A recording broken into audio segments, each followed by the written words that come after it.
Hello students, कैसे हैं आप सभी लोग। मैं हूं Pooja Singh and welcome back to my channel accounting master class. And this is the 10th lecture. ये हमारा 10th लेक्चर है of our 1000 MCQ series for all banking examination. तो जितने भी बैंकिंग एग्जामिनेशन है उसको ध्यान में रख के मैंने ये एमसीक्यू सीरीज स्टार्ट की है, जिसमें हम एमसीक्यू डिस्कस करते हैं on banking awareness, on computer aptitude, reasoning, journal economics and many more. और मुझे पूरी उम्मीद है कि ये जो एमसीक्यू सीरीज है ये आपके लिए काफी हेल्पफुल रहेगी, तो इसका जरूर फायदा उठाइए। ठीक है, तो चलिए फिर जल्दी से हम आज का लेक्चर स्टार्ट करते हैं। क्वेश्चन 46। तो लास्ट के जो 45 क्वेश्चन है वो मैं पिछले 9 लेक्चर्स में कवर कर चुकी हूँ। ये हमारा 10th लेक्चर है। तो क्वेश्चन 46 है, to improve the access of the poor to banking, RBI has advised banks to open branches with a minimum infrastructure supporting up to 8 to 10 business correspondent at a reasonable distance of 3 to 4 kilometer. Such branches are known as। तो question आपको समझ में आ गया होगा, एक बार मैं समझा देती हूँ। आरबीआई ने, ठीक है, एडवाइस किया बैंक्स को कि बैंक्स अपनी ब्रांच खोले, ठीक है, विद मिनिमम इंफ्रास्ट्रक्चर, यानी कम से कम minimum infrastructure, low cost infrastructure के साथ अपनी ब्रांचेस खोलें, ठीक है, ताकि वो सेक्शन ऑफ सोसाइटी, यानी सोसाइटी का वो सेक्शन जो पुअर सेक्शन है, जो रूरल एरियाज हैं, जिनके पास अभी बैंकिंग की फैसिलिटी नहीं पहुंच पा रही है, they can have access to the bank. उनका बैंक मतलब बैंक पे they can access banking services, वो बैंकिंग सर्विसेज ले पाए, ठीक है। और ये जो ब्रांचेस हैं ये 3 to 4 किलोमीटर के डिस्टेंस पे ओपन किया जाए। तो इन ब्रांचेस को क्या कहा जाता है? क्या इनको नोडल ब्रांच कहते हैं, माइक्रो ब्रांच कहते हैं, मिनी ब्रांच कहते हैं, कि अल्ट्रा स्मॉल ब्रांच कहते हैं, कि सैटेलाइट ब्रांचेस कहते हैं? तो इन्हें क्या कहा जाता है? This is the question. तो मैं बता देती हूँ, 2012 में आरबीआई ने एक सर्कुलर निकाला था। उसमें फिर आरबीआई ने कहा था कि जो अनबैंक्ड रूरल एरियाज हैं, अनबैंक्ड रूरल एरियाज मतलब ऐसे रूरल एरियाज जहां पे बैंक नहीं है, ठीक है, तो अनबैंक्ड रूरल एरियाज जो है उन वहां पे भी बैंक होने चाहिए, ताकि जो पुअर सेक्शन ऑफ सोसाइटी है, जो बैंकिंग सर्विसेज नहीं अवेल कर पा रहा है, उनको भी ये फैसिलिटी मिले। तो उसके लिए आरबीआई ने 2012 में एक सर्कुलर निकाला था और उसमें बैंक्स को कहा था कि banks are allowed to establish branches. Banks जो है उन्हें अलाउ है कि वो अपनी ब्रांचेस एस्टैब्लिश कर सकते हैं, और इन ब्रांचेस को कहा गया अल्ट्रा स्मॉल ब्रांचेस। कि बैंक जो है अपनी ब्रांचेस, ठीक है, जिनको अल्ट्रा स्मॉल ब्रांचेस कहा गया, ये रूरल सेंटर्स में, अनबैंक्ड एरियाज में, ठीक है, अनबैंक्ड एरियाज यानी वो एरियाज जहाँ पे बैंक नहीं है, अभी स्टैब्लिश नहीं है, वहां पे स्टैब्लिश करें, ताकि जो पुअर सेक्शन ऑफ सोसाइटी है, जो जिनको अभी बैंकिंग फैसिलिटी नहीं मिल रही है, उन्हें मिल पाए, ठीक है। और ये जो अल्ट्रा स्मॉल ब्रांचेस है ना, ये एकदम लो कॉस्ट इंफ्रास्ट्रक्चर से बनाई हुई ब्रांचेस होती हैं, इनमें ज्यादा खर्चा नहीं होता है, और ये वर्क करती है अंडर द बेस ब्रांच, एक बेस ब्रांच के अंडर उसके सुपरविजन में काम करती हैं, ठीक है। तो यहाँ पे आपको मेरे ख्याल से आंसर समझ में आ गया होगा। तो इनको क्या कहा जाता है? इनको कहा जाता है अल्ट्रा स्मॉल ब्रांचेस, राइट। चलिए अगले क्वेश्चन पे चलते हैं।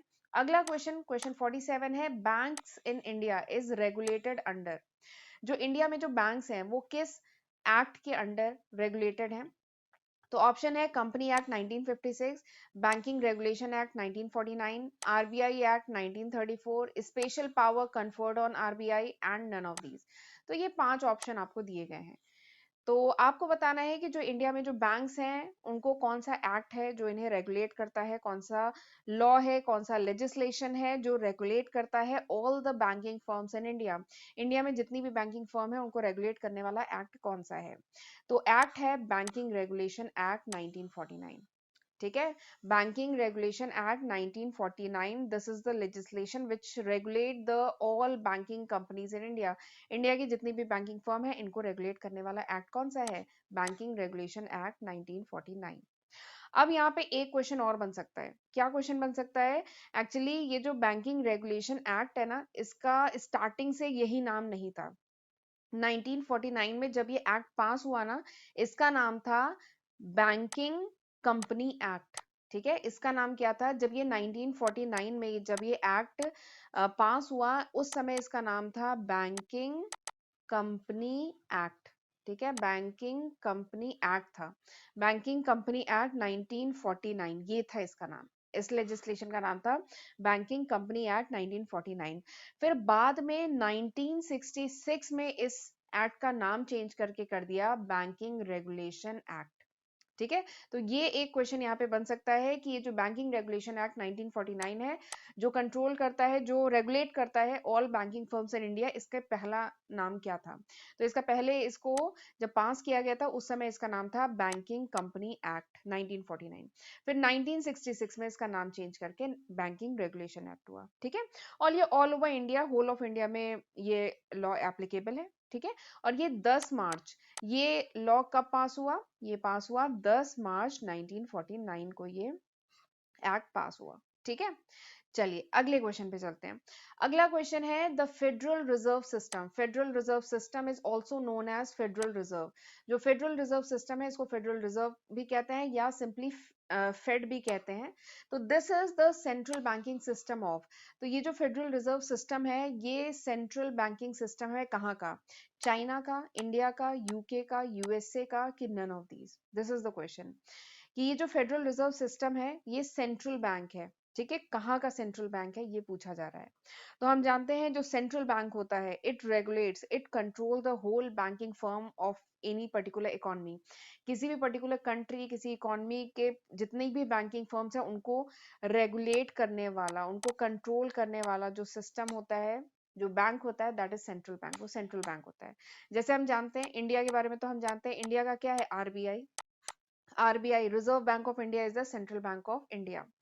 चाइना का क्या है सेंट्रल बैंक? चाइना का सेंट्रल बैंक है people's bank of China. China का सेंट्रल बैंक क्या है? People's bank of China. China का सेंट्रल बैंक है people's bank of China. UK का सेंट्रल बैंक क्या है? यूके का सेंट्रल बैंक है bank of England. Bank of England is the central bank of UK. ठीक है, एंड यूएसए का सेंट्रल बैंक क्या है? यूएसए का सेंट्रल बैंक यही है जो क्वेश्चन में आपसे पूछा गया है, फेडरल रिजर्व सिस्टम। ठीक है, तो अगर पूछा जाए what is the name of the central bank of USA, USA का सेंट्रल बैंक कौन सा है? तो it's a federal reserve system. तो मैंने आपको सभी के सेंट्रल बैंक बता दिए, तो अब आप आंसर बता सकते हैं। आंसर क्या है? आंसर है option D is the correct answer, USA. तो फेडरल रिजर्व सिस्टम कहाँ का सेंट्रल बैंक है? यूएसए का। यूके का क्या है? Bank of England. चाइना का क्या है? People's bank of China. India का तो आप जानते ही हैं। ठीक है, चलिए आगे बढ़ते हैं।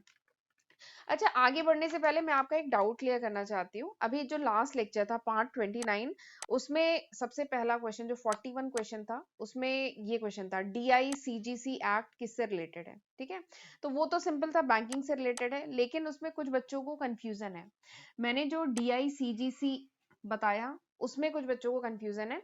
देखिए, सबसे पहले तो DICGC का फुल फॉर्म क्या है? Deposit insurance and credit guarantee corporation. ठीक है, ये तो फुल फॉर्म सही है। ठीक है, बट इसमें बच्चों को ये कंफ्यूजन है कि मैंने उसमें बताया था कि जो बैंक में जो बैंक के जो कस्टमर्स हैं, बैंक के जो क्लाइंट्स हैं, जो कस्टमर्स हैं, उनका जो डिपॉजिट है बैंक में, ठीक है, DICGC, सबसे पहले तो DICGC जो ऑर्गेनाइजेशन है, it is a subsidiary of, it is a subsidiary of RBI. ये आरबीआई का ही एक पार्ट है। ठीक है, विच प्रोवाइड, देखिए नाम में ही समझ में आ रहा है, विच प्रोवाइड डिपॉजिट इंश्योरेंस। ये डिपॉजिट इंश्योरेंस प्रोवाइड करता है, मतलब जो कस्टमर्स है, जो क्लाइंट है, उनका जो भी डिपॉजिट है बैंक में ना, उसको इंश्योरेंस प्रोवाइड करता है।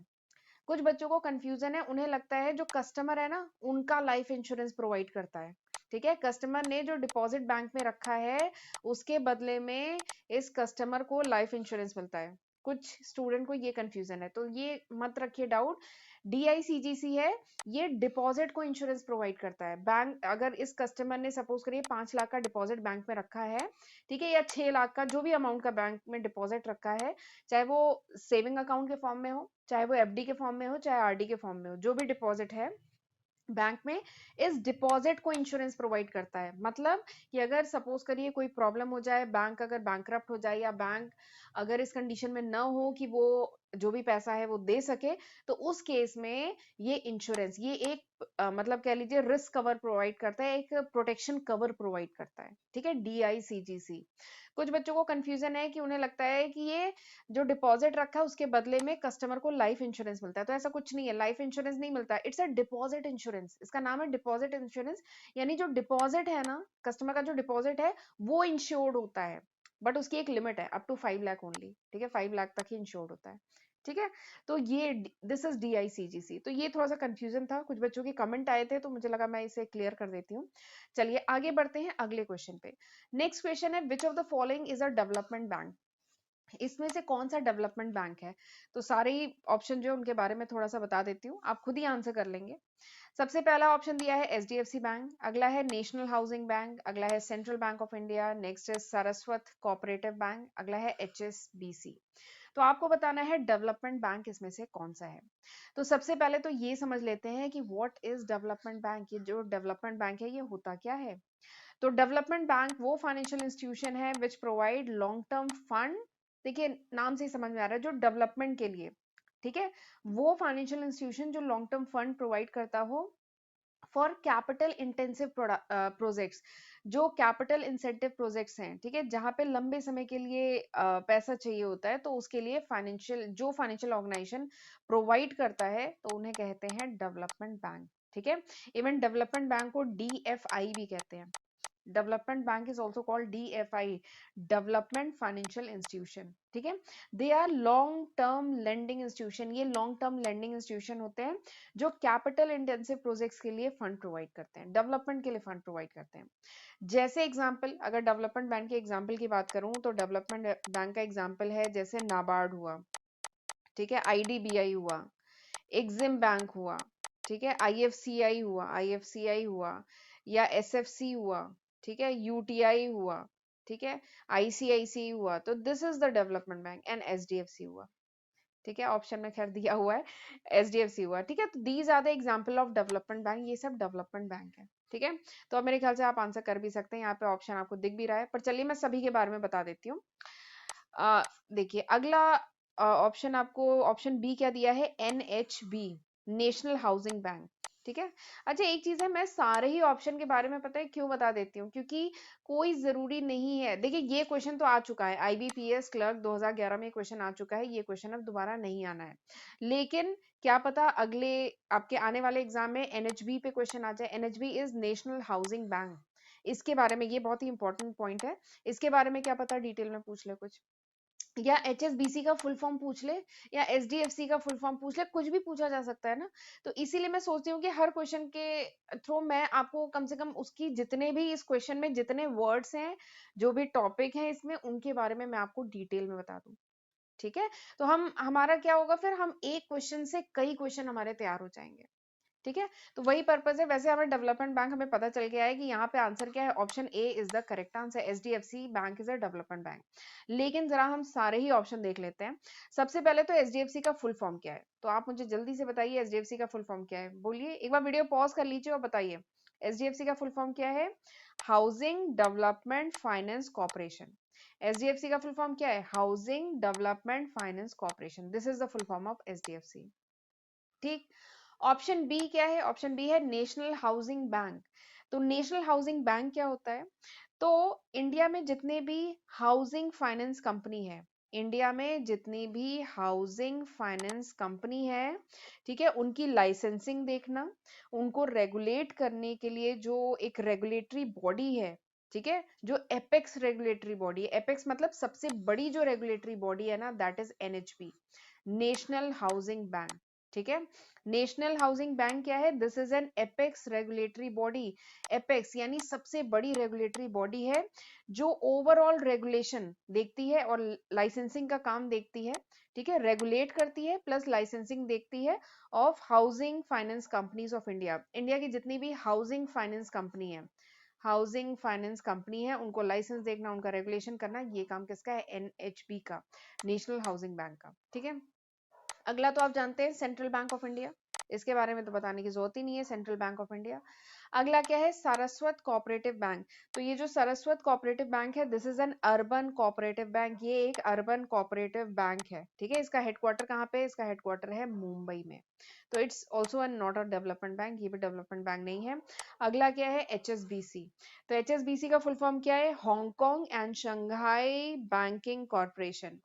HSBC का क्या फुल फॉर्म है? Hong Kong and Shanghai banking corporation limited, ठीक है। एंड इट इज अ, नाम से ही समझ में आ रहा होगा, it is a multi national investment bank. ये एक मल्टी नेशनल इन्वेस्टमेंट बैंक है। ठीक है, तो पांचों ऑप्शन के बारे में मैंने बता दिया, तो अब आप खुद ही आंसर कर सकते हैं विच one is a development bank. तो ऑप्शन ए, एक बार मैं स्क्रीन क्लियर कर देती हूँ, तो option A is the correct answer. HDFC bank is a development bank. ठीक, चलिए अगले क्वेश्चन पे चलते हैं। ये क्वेश्चन बहुत इंपॉर्टेंट है। Where is the headquarter of SWIFT? ये जो स्विफ्ट है इसका हेडक्वार्टर कहाँ पे है? तो सबसे पहले where its headquarter is located, कहाँ पे लोकेटेड है? ठीक है, ऑप्शन क्या है? वियना ऑस्ट्रिया, अगला है Brussels Belgium, Montreal Canada, Durban south Africa, Sydney Australia. ठीक है, तो ये पांच ऑप्शन आपको दिए गए हैं, आपसे पूछा जा रहा है स्विफ्ट जो है उसका हेडक्वार्टर कहाँ पे है। तो सबसे पहले तो ये जान लीजिए स्विफ्ट क्या होता है, और ये बहुत बहुत इंपॉर्टेंट है, बहुत बहुत इंपॉर्टेंट है। स्विफ्ट से रिलेटेड अलग अलग तरीके से काफी क्वेश्चन पूछे जा सकते हैं। तो स्विफ्ट है क्या, मैं बता देती हूँ।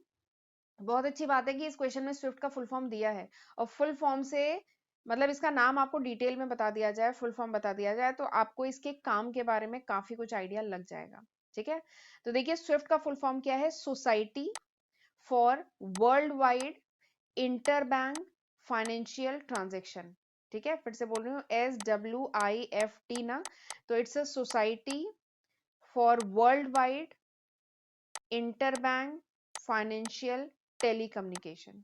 ठीक है, यानी नाम से ही समझ में आ रहा है, जो स्विफ्ट है इट इज अ सोसाइटी, तो it's a Belgian cooperative society. ये जो स्विफ्ट है this is a Belgium cooperative society है, जो प्रोवाइड करता है service for world wide inter bank financial transaction. ठीक है, यानी वर्ल्ड वाइड, यानी पूरे वर्ल्ड में अगर किसी भी बैंक को, एक बैंक को दूसरे बैंक से कोई भी फाइनेंशियल ट्रांजेक्शन करने हैं, कोई भी पेमेंट करने हैं, तो स्विफ्ट जो है उसके लिए सर्विस प्रोवाइड करता है। ठीक है, स्विफ्ट क्या है? एक बेल्जियन कोऑपरेटिव सोसाइटी है जो प्रोवाइड करता है service related with world wide, यानी पूरे वर्ल्ड में किसी एक कंट्री के किसी एक बैंक को, किसी दूसरी कंट्री, किसी तीसरी कंट्री के किसी पर्टिकुलर बैंक में अगर कोई फाइनेंशियल ट्रांजेक्शन करने हैं, कोई पेमेंट करना है, तो वो स्विफ्ट की सर्विस के थ्रू कर सकता है। ठीक है, तो दिस इज स्विफ्ट। ये स्विफ्ट है, इसके फुल फॉर्म से ही समझ में आ रहा है, ये एक सोसाइटी है फॉर वर्ल्ड वाइड, पूरे विश्व में इंटर बैंक, यानी एक बैंक का दूसरे बैंक से जो फाइनेंशियल टेलीकम्युनिकेशन है उसमें हेल्प करता है। बेसिकली जो स्विफ्ट है ना, वो एक टाइप का कह लीजिए एक नेटवर्क प्रोवाइड करता है। ठीक है, जिसके थ्रू ये जो इंटर बैंक ट्रांजेक्शन है ये पॉसिबल हो पाता है। ठीक है, तो दिस इज स्विफ्ट। इसमें एक स्विफ्ट कोड प्रोवाइड किया जाता है, पता है हर बैंक का एक, हर बैंक जो इंटरनेशनल ट्रांजेक्शन में जो डील करता है ना, हर बड़े बैंक का एक स्विफ्ट कोड उसको प्रोवाइड किया जाता है। स्विफ्ट कोड, हर बैंक का एक स्विफ्ट कोड होता है। ठीक है, और वो प्रोवाइड किया जाता है, और उसके थ्रू ये जो इंटर बैंक फाइनेंशियल ट्रांजेक्शन होता है ये पॉसिबल होता है। ठीक, और यहाँ पे एक वर्ड टेलीकम्युनिकेशन क्यों यूज किया गया है? क्योंकि ये एक टाइप का एक नेटवर्क प्रोवाइड करता है। ठीक है, जिसके थ्रू ये जो इंटर बैंक ट्रांजेक्शन है ये पॉसिबल हो पाते हैं वर्ल्ड वाइड। ठीक, अब मैंने ये तो बता दिया ना आपको, तो अब मेरे ख्याल से आप आंसर कर सकते हैं इसमें से कौन सा ऑप्शन होगा। तो मैंने आपको बता दिया ना, SWIFT is a Belgium cooperative society. तो अब आपको समझ में आ गया होगा कि which one is the correct answer. Option B is the correct answer. इसका हेडक्वार्टर कहाँ है? बेल्जियम में, ब्रूसल्स में। ब्रूसल्स बेल्जियम में इसका हेडक्वार्टर है। ठीक है, क्योंकि एक बेल्जियम कोऑपरेटिव सोसाइटी है। ठीक, समझ में आ गया। तो ये भी काफी इंपॉर्टेंट कॉन्सेप्ट है स्विफ्ट, ध्यान रखिएगा। ठीक है, चलिए, तो this was all about today's lecture. ये था पूरा आज का लेक्चर का कंटेंट। आई होप आपको समझ में आए होंगे आज के क्वेश्चंस। तो प्लीज समझ में आए हैं तो इस वीडियो को लाइक करना मत भूलिएगा, और मुझे कमेंट सेक्शन में जरूर बताइएगा कि हाउ वाज दिस लेक्चर, ये लेक्चर आपके लिए यूजफुल था कि नहीं था। ठीक है, आपके कमेंट का मुझे इंतजार रहेगा। और चैनल पे पहली बार आए हैं तो चैनल को जरूर सब्सक्राइब करिएगा, नोटिफिकेशन बेल भी प्रेस करिएगा, तभी आपको नोटिफिकेशन मिल पाएगी ऑफ माई अपकमिंग वीडियोज। और ये जो स्क्रीन पे आपको सब्जेक्ट दिख रहे हैं ये वो लिस्ट ऑफ सब्जेक्ट है जो मैं अभी तक यानी मार्च 2022 तक अपने चैनल पे अपलोड कर चुकी हूँ। अगर ये वीडियो आप कुछ महीने बाद देख रहे हैं, कुछ साल बाद देख रहे हैं, तो इसमें काफी नए सब्जेक्ट होपफुली ऐड हो चुके होंगे। ये अभी तक का है। अभी तक मैं अपने चैनल पे 400 से भी ज्यादा वीडियो लेक्चर्स अपलोड कर चुकी हूँ। तो ये सब मैंने आपके लिए किया है, इन सब का जरूर फायदा उठाइए। ठीक है, और पढ़िए, खुद भी पढ़िए और अपने फ्रेंड्स के साथ भी ज्यादा से ज्यादा शेयर करिए। राइट। तो चलिए फिर मिलते हैं अगले लेक्चर में, तब तक अपना ध्यान रखिएगा। God bless you.